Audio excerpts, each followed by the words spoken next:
My high C38, Leo Coys and KTK. Lucas on the fly, causing turbulence, causing waves on our way to the confluence. New voice for the fans, from the pitch to the stands. My high looks than the South Bank lads. Leo Coys and a homie Krash. Hold up, what's this? A raft on the water to the confluence. Yeah.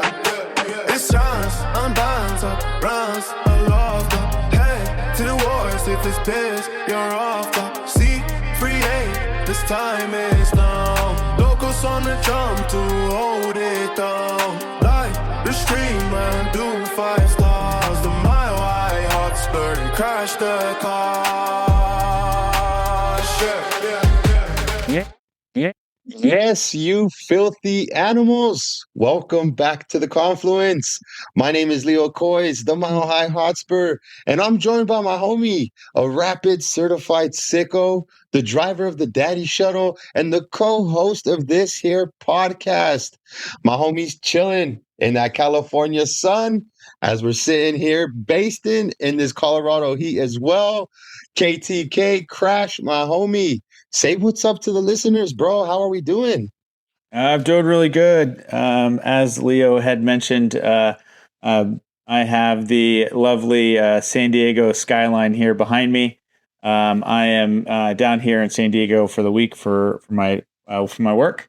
So we're doing a remote pod today on a new platform, and so it's a little bit different, but we're getting used to it. And but I'm doing great. Work's been busy, but doing really well. And I think everybody else is suffering. It's relatively comfortable here. It's a little warm, but I know you guys are roasting back there in Denver. So hopefully you are all staying cool. And some of the recent Rapids news has it kept you excited, at least during this break during Leagues Cup. Yeah. We were actually kind of just talking a little bit about the Leagues Cup, and I guess just because the Rapids are not really in it and not participating in it, that it, for me, has not really resonated as much as Leagues Cups of years past have. We all remember that awesome run that we had in the Leagues Cup.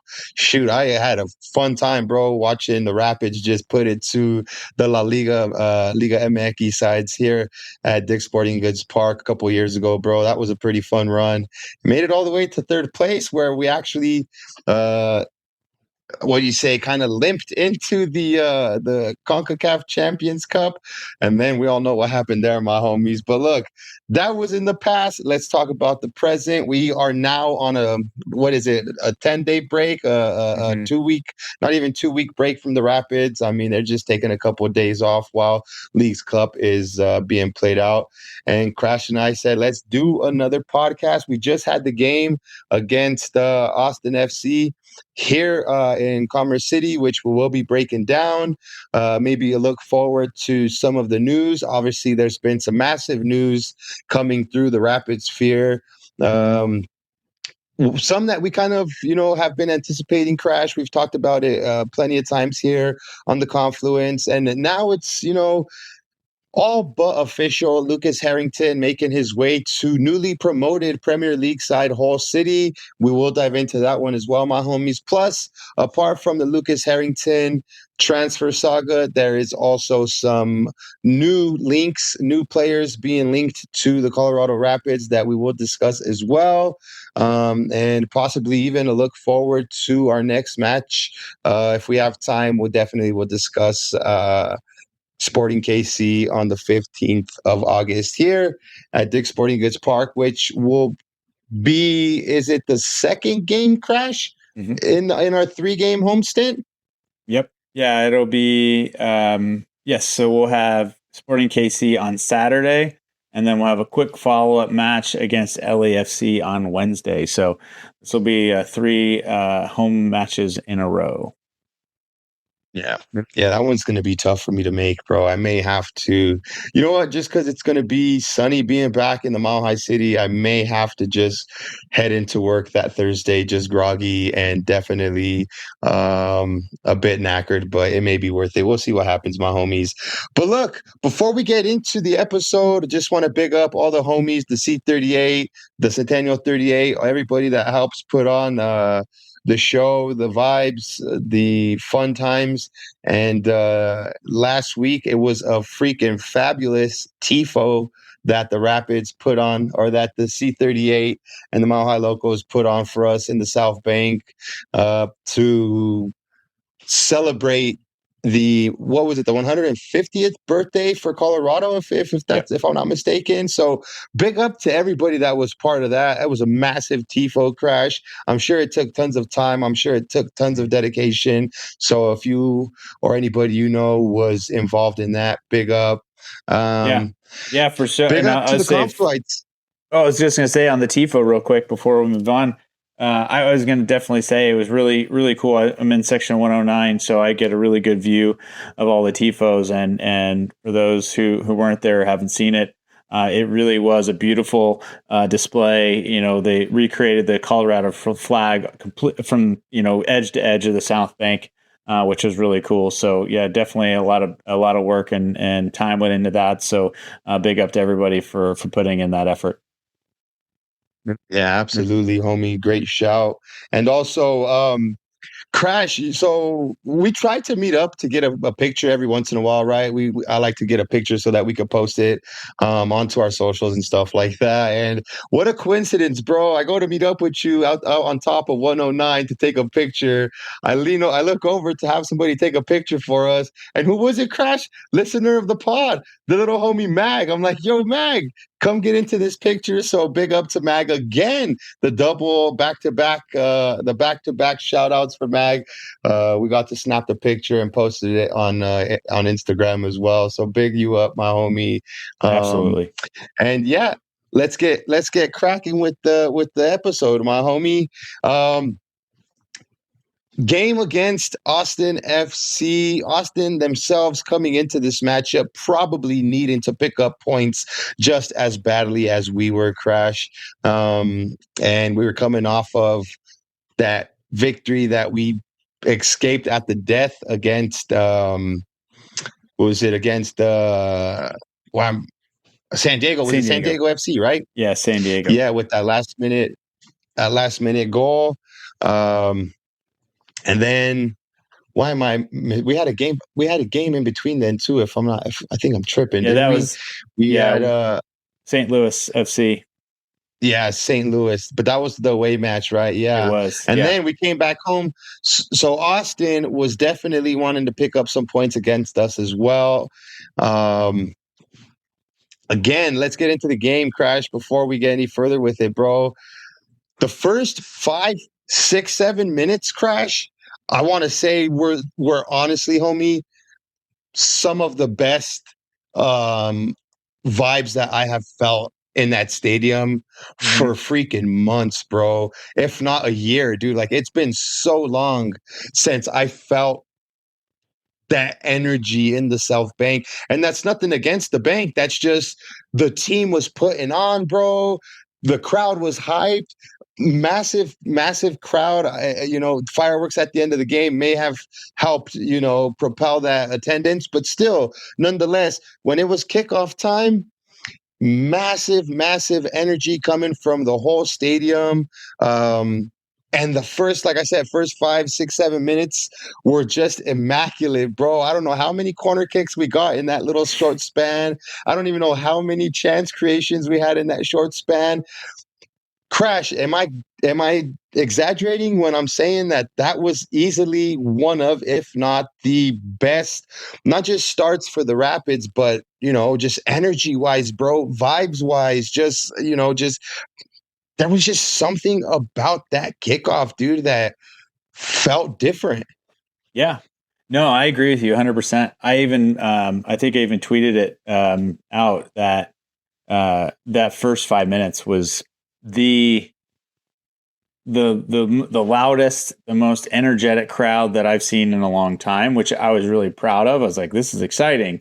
Like, it's and the team, the intensity, the way that they came out, the way that they were playing immediately was really, really, really lovely to see. And I think, like you said, we had corner after corner after corner in the first couple of minutes, which we can get into in a second. But I don't know how we didn't get the ball into the net in any of those corners. There were so many chances. I mean, there were a lot of bodies. I thought they were doing a really good job creating opportunities off the corner. We just couldn't get it in there. But the excitement, the crowd, like everyone was really into the game, which I thought was pretty amazing.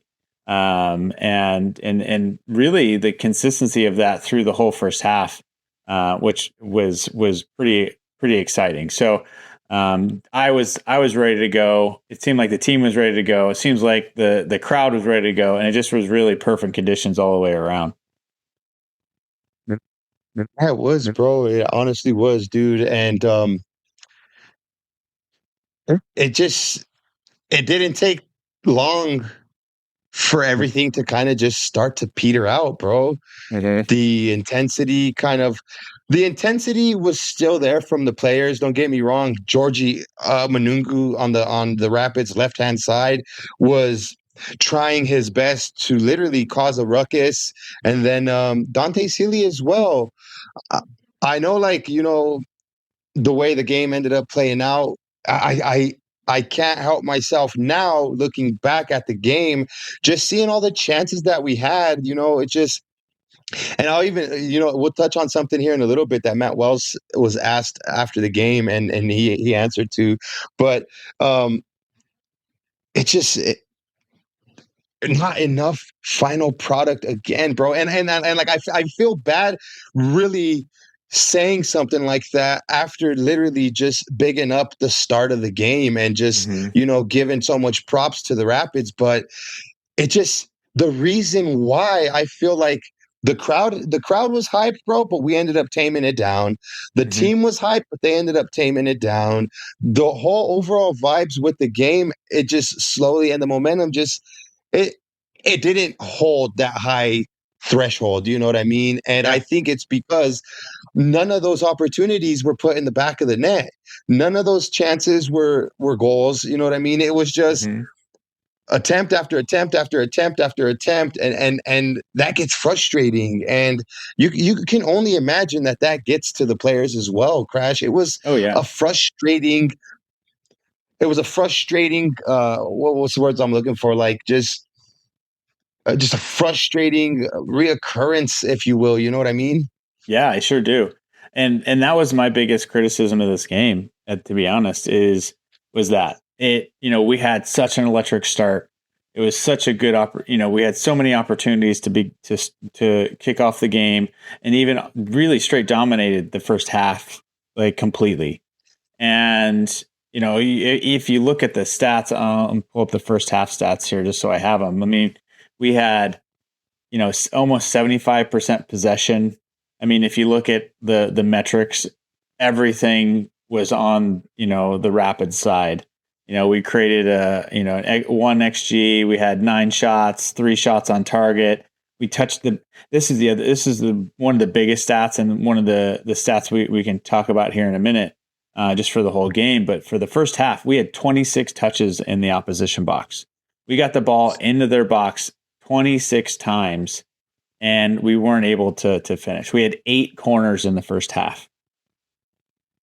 And I think that is kind of the culmination of it is like we were doing what we were supposed to do. We were creating the opportunity for goals to happen, but they never came about. And I think that's where I started to sour a bit, with all the opportunities and all the chances in that first half. And I was optimistic going into the second, like, let's see what we can do. And then once we started getting into the second, my expectation of a goal happening diminished very quick. Yeah, and just to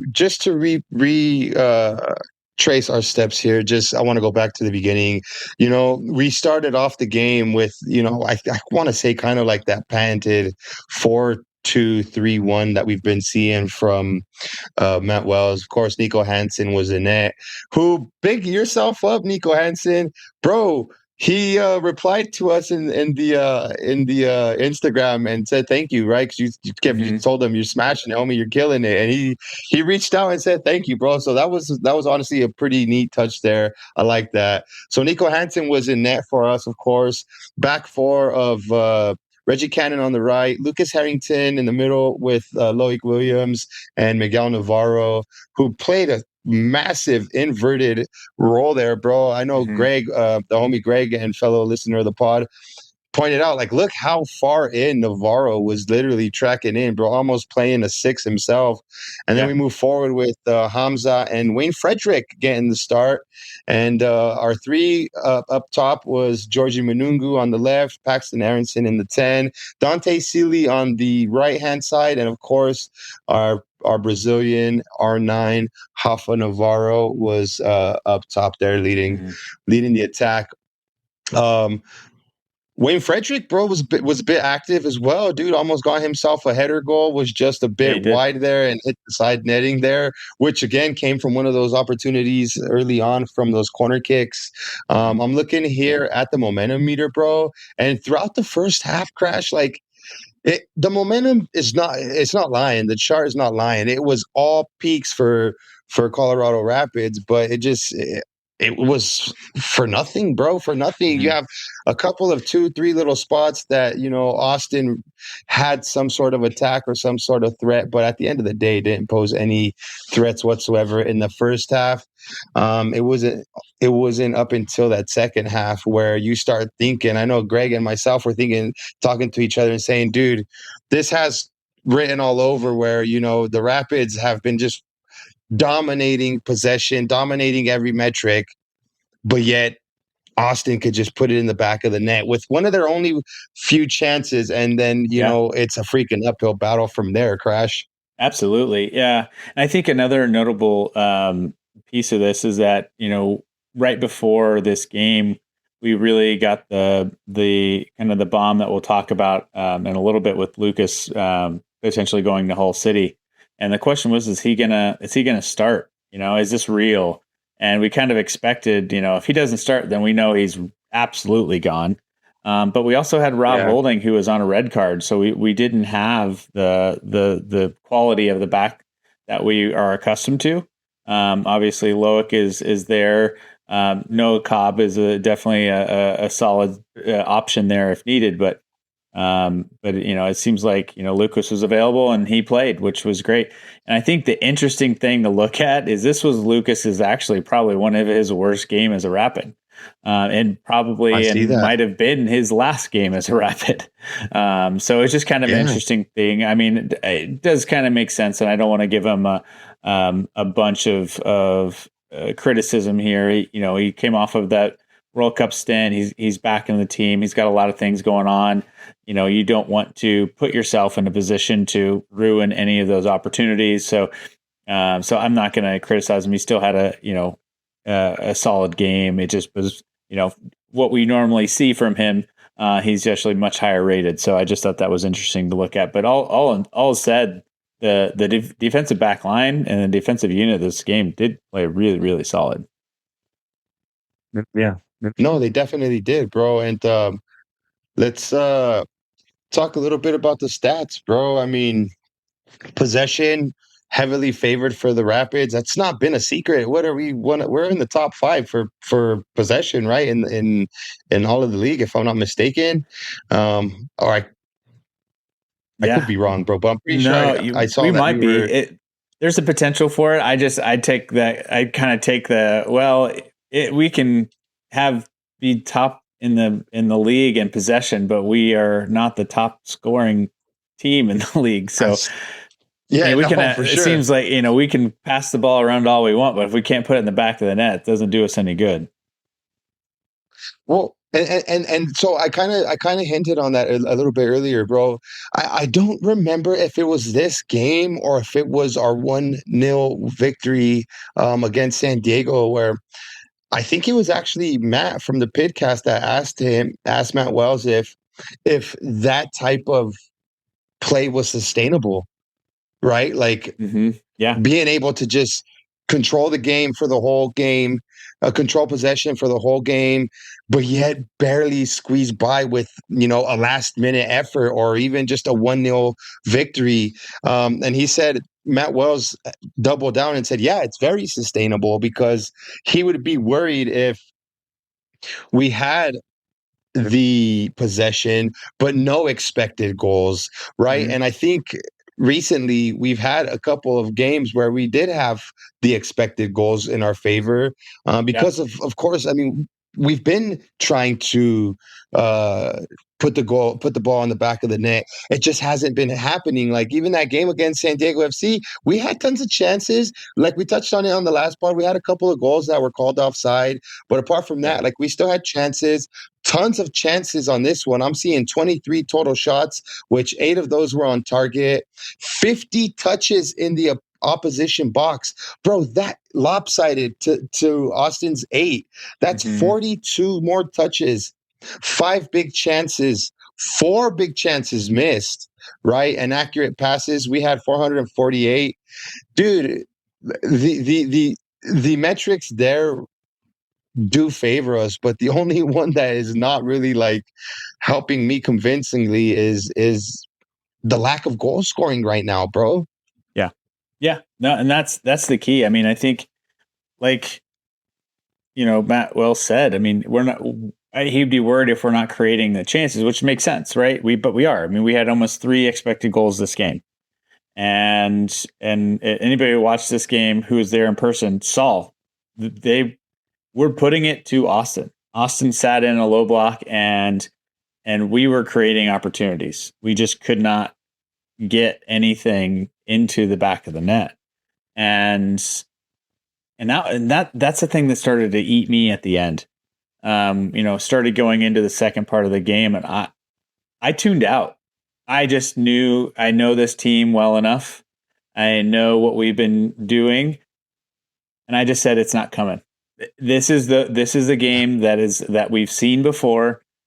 Over the past couple of years, where we can do all we can, but the ball's just not going to go in the back of the net. And that's just what I felt. And I just kind of started tuning out. I was talking, to friends, or just kind of, checking on my phone and looking at things. And I just kind of stopped paying attention, because I just knew Yeah. it wasn't going to happen. You'd get those moments where it was like, you hear the crowd swell and go, oh, and you swell. Oh, and I stopped even reacting to those, because I was like, I don't need to. I know it's not going to happen. The ball will not go in the net, and that's our biggest problem. One of our biggest problems right now, and it's frustrating. And I think that Wells is probably feeling the same way, right? He's said, and we'll touch on some of the rumors that we have, but creating chances and putting the ball in the back of the net's a problem, right? We brought in this, Maziz, Youssef Maziz, as a 10 to help create those chances to get our attacking players, more opportunity to finish.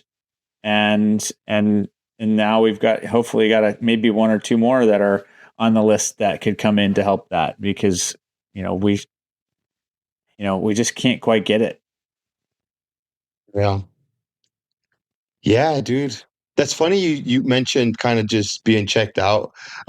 You're not the only one, bro. The homie and I ended up taking a stroll to up on top of the north boundary, up there on the how you could watch the game from up top. Yeah, yeah. And we just started watching it from that side, bro, just because, like, it everything about that game, like you said, bro, you kind of already just had that feeling, and just everything about that game after that hot start.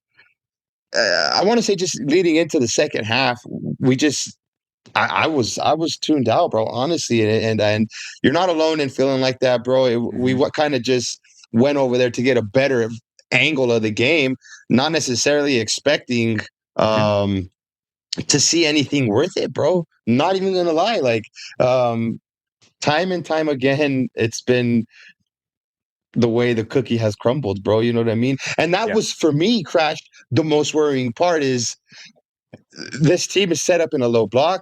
They were still, every team in the MLS, regardless of where you're at in the standings, regardless of what players you have, for some reason, bro, they could come to our place and counterattack us and score a freaking goal in the in the flick of a finger, bro. And like I said earlier, that's a complete different game, dude. So look, by no means am I disappointed. By no means am I saying they need to, do better. We all know it's frustrating. We all know that, we could definitely be putting these chances in the back of the net. But at the same time, Krash, we've known that we need to pick up points at home. And we did, bro. Yeah. And I think that was one I was expecting just to get a point right at the end. I mean, but we kept creating chances. And that was the one other really thing that I thought that showed class from the team was that they didn't give up. They kept pushing. Yeah. Wells kept trying to do his best. I mean, even though I criticize, the depth that we have on the team right now, he put in the best players he could. Keegan Rosenberg got his 200th, game as a Rapid, which was a great accomplishment. Which I wish we could see more of him. I think every time he goes out on the field, he creates chances and is a dangerous player. So I would love to see more of him. And at the in the later parts of the games, I wouldn't say he's going to be a starter every match or anything like that. But man, he's in form. He is fit. If you see him, with his cutoff shirt in some of these interviews, he has been hitting the weight room, and I am a jealous person because he looks great, and I'm sure he's playing at his top ability that he can right now. And so I do hope he gets more minutes. And he just looks confident when he's out there, and I think the team looks more confident when he's out there. So I'm hoping that maybe we see some more of that in the moments we need it. But yeah, we created an opportunity. Hoffa got across, and Austin made a mistake in the box, and we got the pen. And good for Hoffa. It sounds like he's been really working on his penalties and just straight buried it in the back of the net. No stutter step, just ran up, put it in the back of the net, just like a striker should. And you could see how much it meant to him as well. I mean, he ripped his shirt off, got the yellow card, celebrated, and it was good to see him, finally, get a goal after a long while. But yeah, man, if it wasn't for that, man, even then I was like, okay, good, we got this, we got the 3 points. I will be happy that we got the 3 points, but we still. I'm not confident. I'm not comfortable. I'm not feeling really good about this win. I have more questions and I think I tweeted this as well as after he got that. I'm happy he got the pen. I'm happy we got the 3 points, but we need more goals than the 96th minute. We can't be playing like this and go all the way to the 96th minute and expect to win. I mean, we played Austin. Austin is not a good team. We should have dominated this game the way we had. It should have been 4-0. It should have been 5-0. Right? It should have been a pretty lopsided game, and we got lucky. And to be honest, Austin had a few chances that they didn't convert. Our defense did really well. Nico got a couple good stops, but you know what I mean? Like, it could have been easily a loss. There's a few things actually, before we go further. I know we always big Nico Hansen up, bro, but how fucking amazing is it to have Nico Hansen? That's our number 2. Officially, he's our number 2. And he's swinging that thing about like, you know what I mean, bro? Like, he is a savage, bro. Yeah. He has kept us in games. He has easily won us games. It's a good feeling knowing you have a player like Nico Hansen in that. Second, is Hoffa? Do you think Hoffa? Would you put him? Is he our best penalty taker? I think absolutely yes. Our best finisher on the team, hands down. I don't think I wouldn't trust Dante Sealy at this point to take anything. I think he's got a good foot. I think he has a good potential. He crosses it in, great. I think I don't have the same confidence in Paxton like with Georgi, right? With Georgi Mihailovic. we knew he could take Okay. a pen any day of the week, right? But I don't have that same confidence with Paxton, and it's not that Paxton's a bad player. I don't know, right? He did do some really good corners on the night, put it really in some Yeah. dangerous places, but I just haven't seen him at the spot, and so I don't have that confidence. He might be really really good at him, but if Hoff is out there, I want him taking him. To be honest, he's proven to me at least over the years that he can do it. And so that's where my confidence lies. And so I don't expect to see anybody else taking a spot, at least until we see Maziz and what he can do. Yeah. Well, it's kind of become like a thing now where like another player will grab the ball and go stand at the spot, like if he's going to take it. Mm-hmm. And I think Paxton was the one that was doing that. And I was thinking to myself, is he going to take it? Is he going to take it? But then I just started thinking, nah, he's just holding down the 4. And then as soon as everybody clears off, they're going to give that ball to number 9, and he's going to do what he does best. Another thing, homie, I wanted to ask you your opinion or just what you think. Darren Yappy, what do you think's not like not like something is wrong or anything like that, but what do you think's going on with Darren Yappy? Why is he not getting the starts, bro? Why is he coming on the second half with very little time? I mean, again, no knock on Georgi Minoungou, but like, has Georgi really been producing enough minerals to keep Darren Yappy off of the pitch, or is it just we end up switching formations later on in the game where it benefits having us maybe a 4-4-2 and then using Darren Yappy and Rafael Navarro together? Is do you see like is there a world? Is there a system where we can get both of these players from the start, where we don't have to skew too much from our main bread and butter formation that we've been using? I think it's just depth. I think we don't have the attacking depth right now for us to play both to start. We don't have a natural center forward like Hoffa outside of Yappy on the team, right? We have, I think, Alex Harris, Donovan Phillip, two names that could hop up there and do a serviceable job if needed, but we're not expecting them to really finish and put the ball in the back of the net. Nobody's going to look at these guys and be like, oh yeah, I have to be really worried about this player, right? And that's normal. They're young. They're getting Donovan Phillip has barely had any minutes. Alex Harris has barely had any minutes. So again, not a knock on what they could do, but they're not threatening anyone. Yappy's got a name. They know he's dangerous. He knows he's especially late goals he's been known for. So you want that level of like concern from players when you go out there, right? You want to be like, oh, I've got to worry about this player, right? And so I think that's part of it. I think Yappy could come on and play as a wing. I think he could come on and play as a second striker. I think Wells probably is likely looking at the needs of the team that we're playing against to balance that and whether he starts or not. But I think it's really just depth, right? You're not, outside of Yappy, the only other person I could think that could come on and be a game-changing player is really just Georgi Minoungou, and he's been starting, and so we're not getting that late,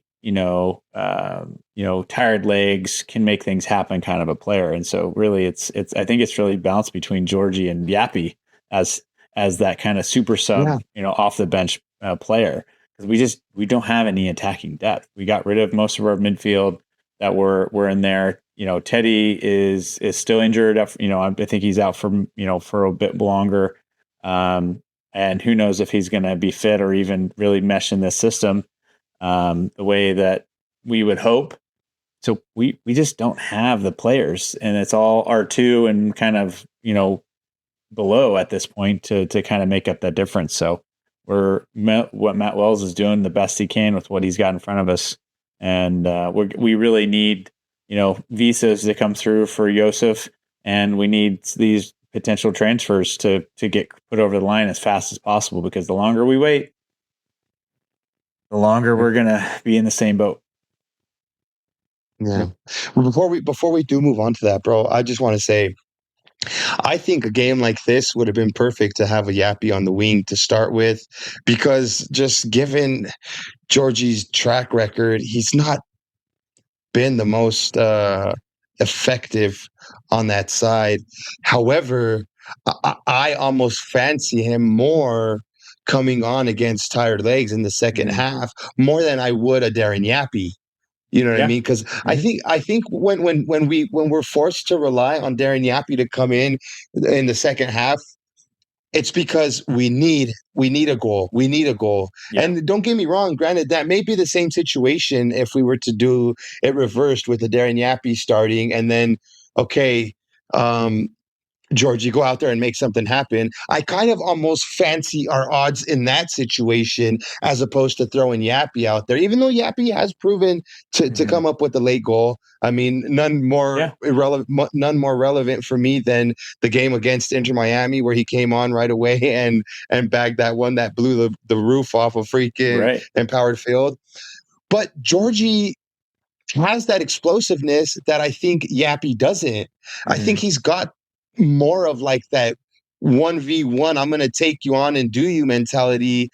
Yappy himself has proven that he can do that. I just think against tired legs in that situation, for me, I think I would probably have started Yappy and then seen where the game played out and then bring on a Georgi Minoungou. But that's why I'm just a fan, and I'm not nowhere near a coach or have the intelligence or the level of understanding that you guys do.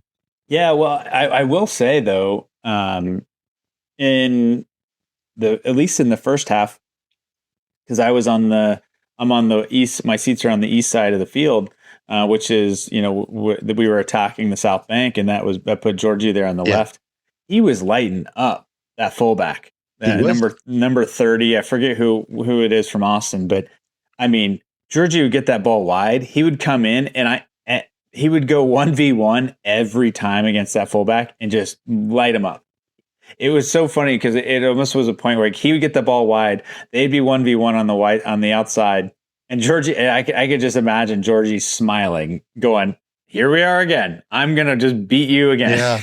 Yeah. and he did a really, really, really good job. And I think they even switched at some point. They kind of got switched up and they, maybe it was just a moment that I saw where a center back came out to defend, but yeah, I thought he did a fantastic job. He created a lot of opportunities. He got the ball into the box. I think many of those in the box touches were from him getting that ball forward. The only thing that I think we lacked, and I didn't see a lot of that overlap that we typically get.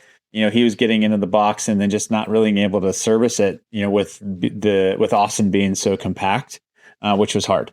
And so once he gets it in the box, that's the problem. It was like, he's not the chance creator. Like, he's going to get in the box and cross it in, get it in the box, and what's next? And so he needs somebody to play off of. And I think, hopefully, Youssef is that player. We weren't seeing those additional runs from our fullbacks getting in there. So I don't know. I'm not quite sure what the solution is in that moment, but I do think he was creating opportunities and he was beating that fullback, that 1v1 defender to get to the next level. But then it was kind of fell apart after that. Well, and a lot of those too were what led up to a lot of the corner kicks that we had, right? It was just Georgie beating that defender and then trying to send it in and it ricocheting off of somebody, or even getting to a Rapids player who then took the shot and it got deflected. Well, look, my homies, at least, we can at least finish this segment talking about the game where, it's a victory. Three more points, climbing up the ladder at least. Where does that leave us, bro? Let me take a look. We are 11th. So while you're pulling that up, I think that was the biggest thing for me, was just the fact that we got the points we needed to. If we had lost this game or even drew this game, it was going to put us in a really bad place. And so we were 13th. We were able to jump up to 11th. So that puts us, the next three positions, we have Minnesota, Seattle, and Portland all in front of us with 24 points. So we're really one game out of 8th. which or eight out of eighth, which is great. I mean, it puts us in playoff contention, and that possibility if we can move up, which we need to, and it puts us in a good place knowing that we play Sporting Kansas City next, which is a game that, again, if we don't get 3 points out of this game, we might as well pack it up, because Sporting Kansas City is not a good game, not a good team. So I think it really puts us in a better place in the table than what we could have had if we had drew Austin here. So not the best place. That St. Louis City game that we lost kind of threw us, because we would be in a really much even better position if we would have been able to get a result there. So I think that's the key. Start looking at, okay, where we're at, what we've done. Can we move forward? Can we, in these tough teams or these easy teams, get these points? That's what we need to do. And so, I'm going to hold my judgment, at least my concern from where I kind of was after St. Louis, to see what happens in these next couple. Well, let me tell you even more why those 3 points were freaking crucial, Krash, because you look at the teams that are standing above us. You have Minnesota at 10, you have Seattle Sounders at 9, and you even have Portland Timbers at that 8 spot. Mm-hmm. Like you said, all 2 points above us, bro. They're sitting on 24. We're sitting on 22. Out of us 4 teams, the Rapids, Minnesota, Seattle Sounders, and Portland Timbers, we have the better goal difference. Yeah. And let me do you one even better, my homie. Minnesota, who's standing right above us, they play Real Salt Lake. That's going to be a tough matchup for them. Mm-hmm. Seattle Sounders, they play Vancouver. That's a tough one as well, bro. Yep. Portland Timbers, they're going up against Chicago Fire, who sits 7th in the East on 29 points. And I'll even do another one, my homie. St. Louis City right now, who are 4 points above us with a 0 goal difference. They play San Jose Earthquakes. So if and this is me just trying to peep through a crystal ball here, but if things fall our way, my homie, with stranger things have happened, mm-hmm. we can potentially leap some of these teams and end up in a possible 8th spot, bro. Come August 15th. Absolutely. Yeah. So this must-win game for sure. Key. Yeah. Well, and two, I would just go back, kind of rehash even the St. Louis game. This is why that was such a bad loss, right? They're at 26 points. Take that loss away and give us those 3 points. That puts us at 25 points. They're at 23 points. And we are in 7th place right now. And I think that's the thing. Like, we're now at the point of the season, in the second half of the season, where every 1 point is going to matter. And just like last year, where we missed it by a goal differential or by a tie differential, the playoffs, it's going to be that same way this year if we can't figure out a way to get some points, and even 1 point in some of these away matches. So I think you look back on that could be the 3 points that really does us in later in the season if we kind of go back. Yeah. No, I agree, my homie. Well, there you guys have it. The recap, or I guess our opinions, our breakdown of this match, if you will. Krash, let's move forward with the podcast. We still have some time to go. We talked about it a little bit earlier on. Arguably, probably one of Lucas Herrington's, I even hate to say it, worst performances, if you will. And it's not even trying to be tough on the guy. Let's be real. He probably had his head somewhere else, and fair play. But if these ITKs, these in the nose, are really right about what's going on, if everything that is being said is correct, which, I mean, let's be real, it seems like it is. Hull City, newly promoted Premier League side, picking up a freaking gem, a diamond in the rough in Lucas Herrington. Don't even know the numbers. Krash, maybe you can elaborate on any type of numbers that have been thrown out there. But what are your thoughts, bro? We've been expecting this we've been talking about this now for months, if you will, even going back before the World Cup. We knew if he had a good World Cup that those numbers were even going to skyrocket, and everything just seemed to line up perfectly. Lucas Herrington heading to the Premier League. The Rapids getting a bag, my homie. Record-setting bag for Lucas Herrington. First, what are your thoughts? What are some of the numbers that you're hearing? What are we feeling, Krash?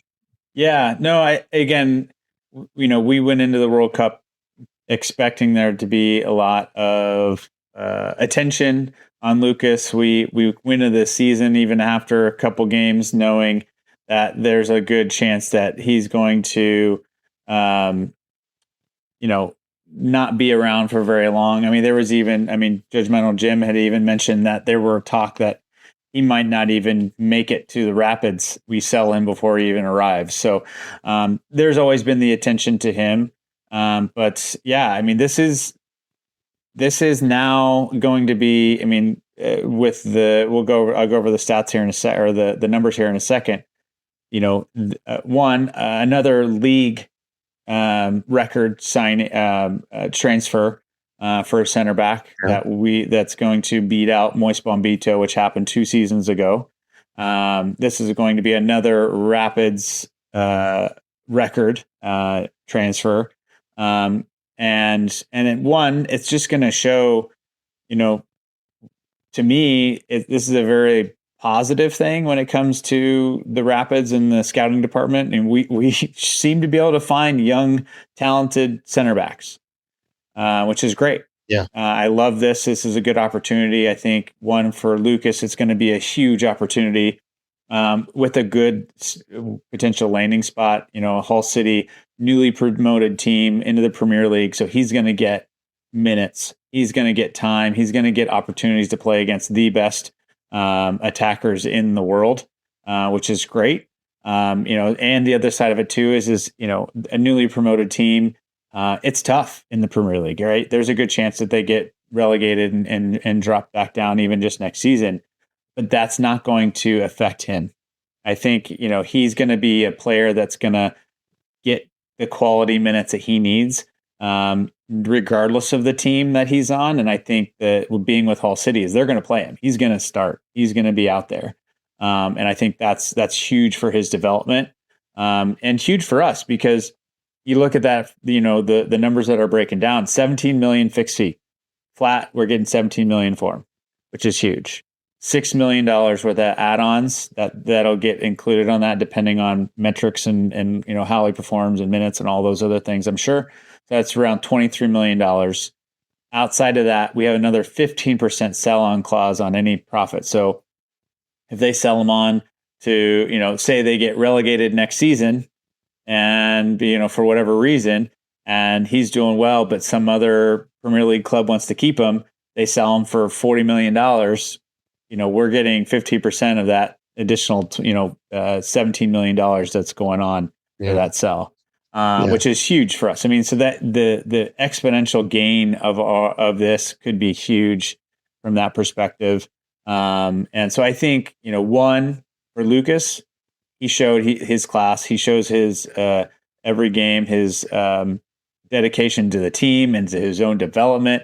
He's for being 18 years old, a massive, massive prop to him. And then I know a lot of people saw the post that we put out of him giving away what's likely his final jersey as a Rapids player to a fellow Aussie fan in the audience.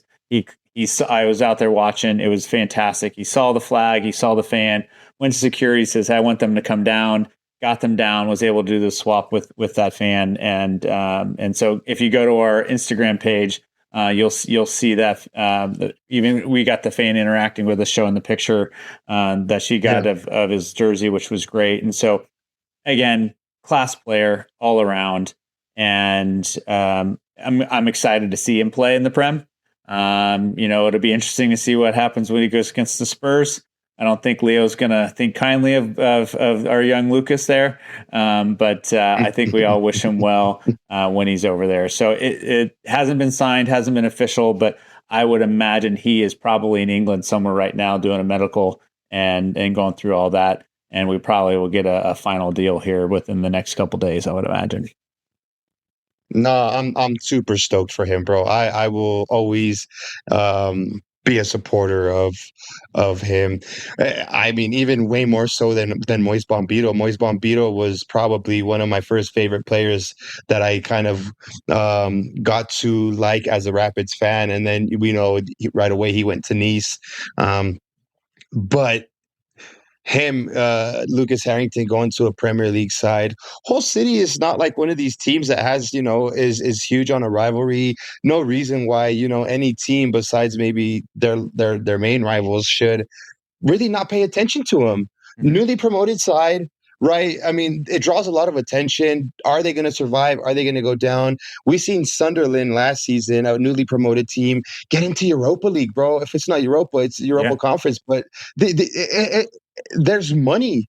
There's money in reaching the Premier League, and if it's spent wisely, you can compete and you can stay in that league forever. Not forever, but for a longer time. Mhm. And players like Lucas Herrington, bro, if he just keeps his head down and keeps grinding and being that person that he is, no reason why he can't shine in that league and maybe make a bigger move, which is probably the ultimate goal, right? Is to keep advancing. Mhm. Notable defenders that I could just think off the top of my head, bro, that have come through Hull City to then make a big leap after they either go down or not have the best season. Andy Robertson, Liverpool legend, now playing at Spurs. You have players like Harry Maguire, Manchester United center back who played at Hull City. They went down. He ended up going to Leicester, and then from Leicester to Man United.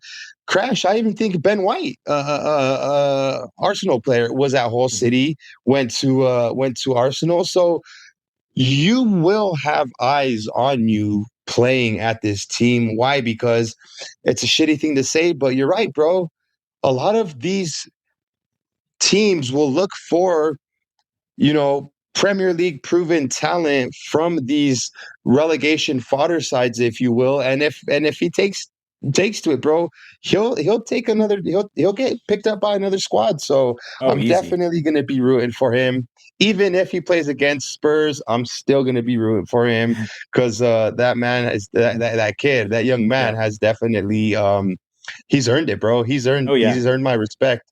Well, and too, for a Premier League team to drop $30 million on a proven 19-year-old at that point center back who's played well in the league, they'll do that all day long.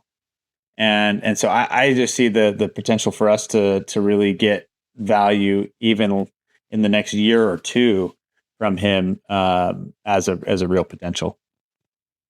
Yeah, sky is honestly the limit for that young man. Krash, sure. Moving on. We have a couple of players that the Rapids are linked with. The latest one being Philip Thorvaldsen. If I said that correctly, I may have butchered. But it says here the Colorado Rapids are competing with FC Twente, which is a Dutch team, if I'm not mistaken, and a Belgian club, Cercle Brugge, to sign Philip Thorvaldsen from Valerenga for a reported fee of 6 million Norwegian kroner. So don't know what the exchange rates are, but 6 million Norwegian bucks has to be a hefty penny in good old US cash. It says here, which is approximately 6 million euros. So that's about that's almost $7 to $8 million. Both the Colorado Rapids and Twente showed interest in this summer, while Cercle Brugge is reportedly in the leading position to sign the player. The player has previously attracted attention. Valerenga rejected a bid from Lille last winter, and the club's sporting director. We don't have to go through that, but Krash, this guy here is a left winger, which would be we just basically spent 10-15 minutes talking about that left wing position, whether if it's Darren Yappi or Georgi Minoungou. I know we don't know much about him, homie, but you did mention on your X post, it's good to see the Rapids going for somebody that also there's other fish swimming around trying to poach on him.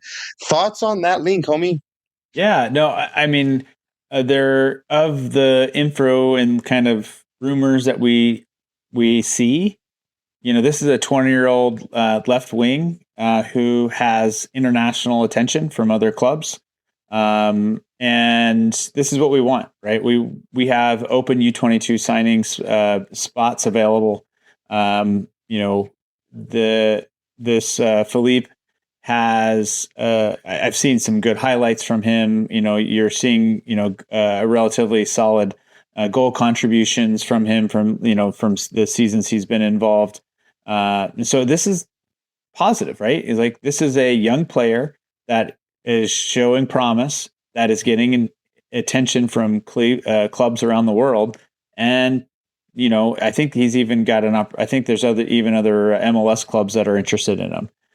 So that's a good sign. We want to bring in U22 signings that are like that, right? I think we look at our U22 signings that we've had in the past, and not that they're not potentially good players or good in their own right, but they're not drawing the attention the way that somebody like Philippe or Philip is drawing. And I think that's the key, right? And I think at the end of the day, we want to be in those conversations. We want to try to win those conversations. I don't know if what it'll all boil down to, whether it's dollars or player or where he wants to go or any of those kinds of things, but we want to be in those conversations and creating those opportunities. So I'm hoping that something like this could come to fruition. I think this is the type of signing that we have available in front of us and we want to be doing.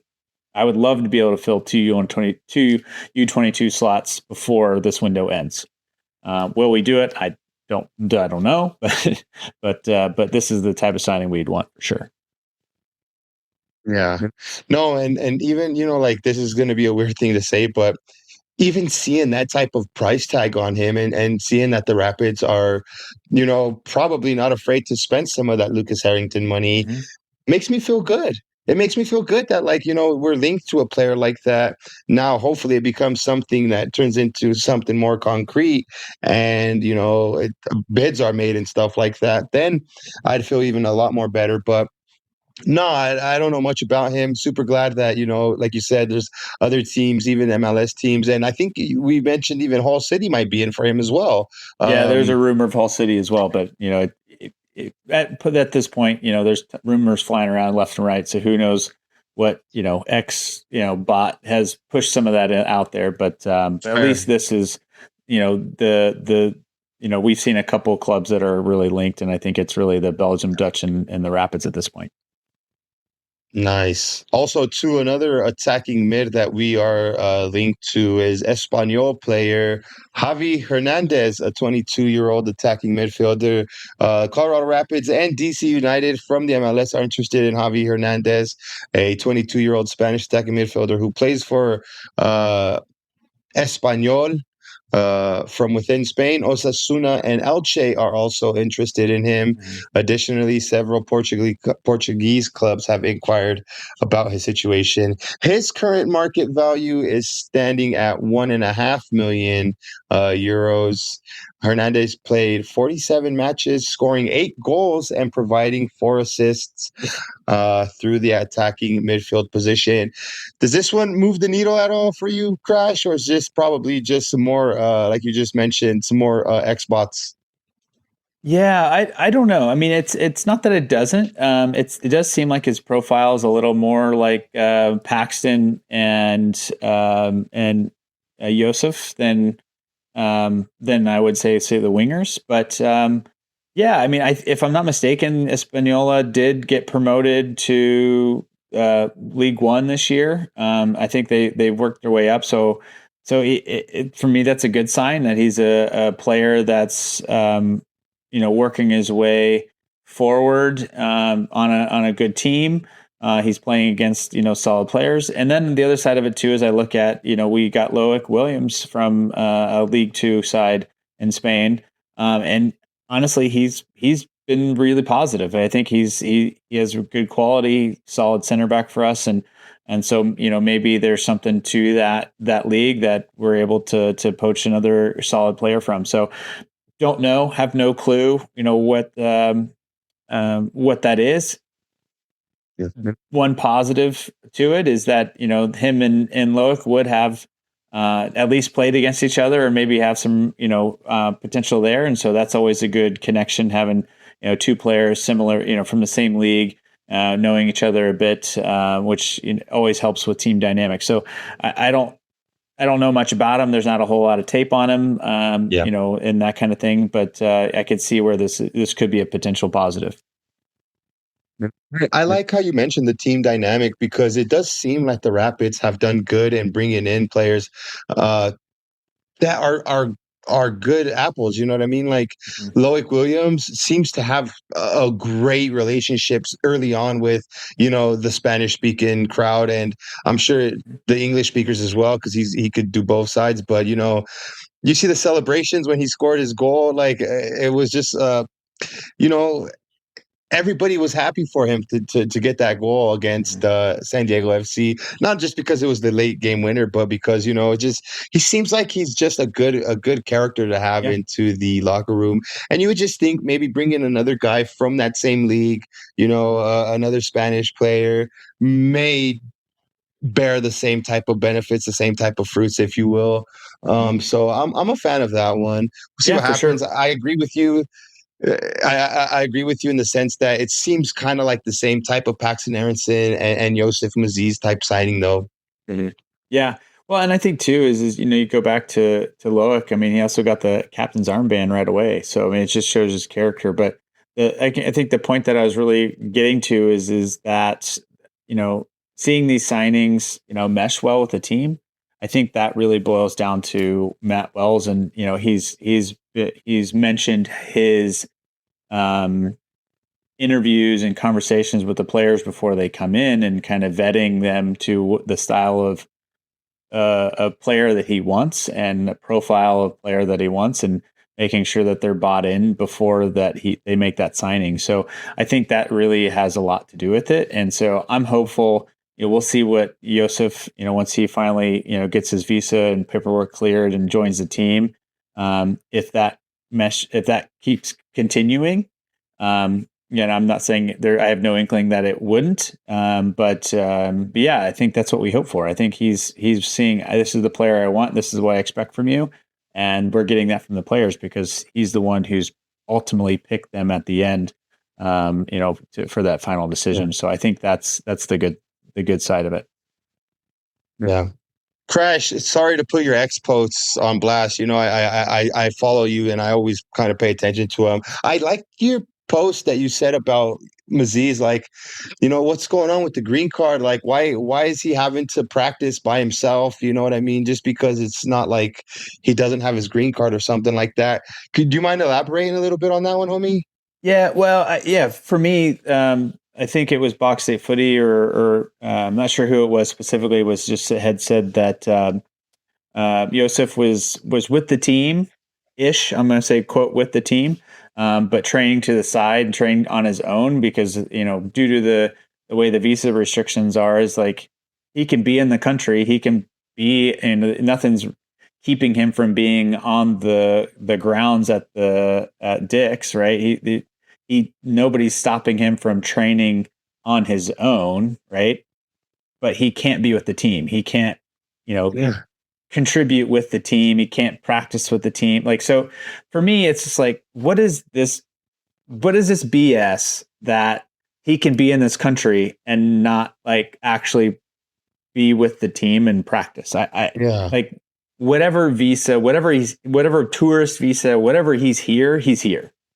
So why can't he just, what's really prohibiting him from passing a ball to another player on the Rapids, right? In what world are we in that the MLS can't figure that out? Because if he's in the country, he was able to get a visa to be in this country, to watch that last game against Austin, because they showed him on the big screen, and we know he's at training with the team. Why can't he just jump in? To me, I don't understand it. It does not make any sense from any visa perspective that I know of. It's a work visa versus a tourist visa, and whatever. Like, if he's here, he's playing. If he's not, he should sit. In all reality, like, he should be in France waiting for his visa to clear to fly here. That's kind of where mine is. Like, if they're allowed to come to the country, let them play. and let all the rest of the paperwork catch up to him. Yeah. So that's kind of what I got from that. Like I just wanted to see if I was picking up what you were throwing down, for lack of a better words. And yeah, like I definitely agree, Omi. How dumb is it that, yeah, you're right.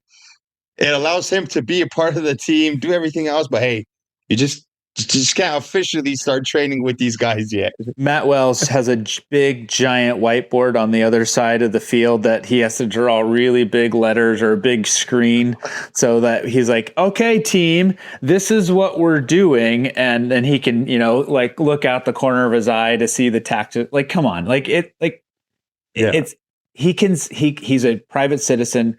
He's whatever. Matt Wells can call him and talk to him and send him things and be like, hey, work on this on your own. Like, give me a break. He's going to have to train remote. Go run 7 laps around Victory Crossing Field with the prairie dogs because you can't come over with the first. Like, give me it's not that, right? Yeah. No, Krash, I think maybe we wait till next week to preview our game up against KC, that when we get a little bit closer to it. I mean, it is still, we have the weekend off, no Colorado Rapids football. Anything that you wanted to touch on maybe that we didn't talk about in this episode? No, nothing too crazy. I think it'll be exciting to see really what we do, what we finally see with Lucas, when his official exit happens, which should be soon. And then, hopefully we see, I would love to be able to see Youssef official with the team next week. That way he's available against KC. I think that would be a great game for him to jump into at some point to get a few minutes with the team. Right? It's a team that we should beat handedly. And I think it'd be a good opportunity for him to have a low bar entry to a game. And then, like I said, what do we do with this Lucas money? Are we able to make this team better quickly? I sure hope so. I don't have a whole lot of faith that we will. I have a good feeling that this is going to go straight to the pocket of somebody. But and I don't think we're going to see it on the field, but I hope to be proven wrong. We'll see. But I think the only other piece of it that I think is the most interesting conversation is, does this signing confirm Porg Smith's future with the Rapids? And that'll be a big question to see if his contract gets extended, because, I mean, you bring in that much money to the club off of a signing and do the deal where you're able to break the sell-on clause with Brisbane by paying him a little bit more, and then you end up pocketing $23 million. I mean, that's good business, and you're going to retain your job when you do good business, right? And so I don't know. We'll see how it turns out. I think that's the big question to come. I personally, whether you like Porg Smith or not, I would say that's going to keep you I want that opportunity for my club. It's not up to him to necessarily spend the money that he brings in sometimes, I guess. I think that's all the way up to KSE ownership to do that. So will it change things? Will it give us more opportunity? I hope so. Will it? Maybe not, but I still think he's doing the job that is his job, which is finding players, selling players, and making the club money. And that's what he's doing well. Well, there it is, my homies. A huge shout out to all the Culeros crew. Huge shout out to all the Confluites. And without further ado, my homie Krash, cue up that outro music. Yeah. My heart, C38, Lil Coys and KTK. Locals on the fly causing turbulence, causing waves on our way to the confluence. New voice for the fans, from the pitch to the stands. My heart, locals in the South Bank lads. Leo Coys and the whole need Krash. Hold up, what's this? A raft on the water to the confluence. Yeah, it's trance and banter, rhymes and laughter. Head to the waters if it's piss you're after. C38, the time is now. Locals on the drums to hold it down. Like the stream and 2 5 stars. The mile high heart spur, crash the car. Yeah.